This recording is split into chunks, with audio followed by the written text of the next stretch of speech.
আলহামদুলিল্লাহ, আলহামদুলিল্লাহ, আলহামদুলিল্লাহ। এই যে এক গ্রামের মোড়ের বাজারের মতো মোড়, সেই মোড়ের চিত্র। আর মোড়ের লোকজন, বৃষ্টি নামতেছে ওই জন্য সবাই এসে বৃষ্টি থেকে বাঁচার জন্য এসে দোকানে উঠেছিল।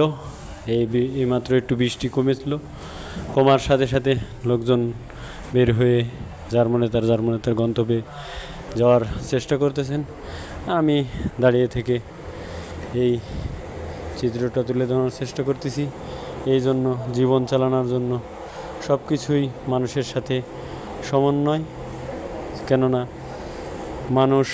মানুষের জন্য, তাই ভালোবাসার বিনোদনমূলক হিসেবে এই চিত্রটি একটা ক্ষুদ্র গ্রামের চিত্র। যদি আপনাদের ভালো লেগে থাকে জানাবেন। আসসালামু আলাইকুম রহমতুল্লাহ।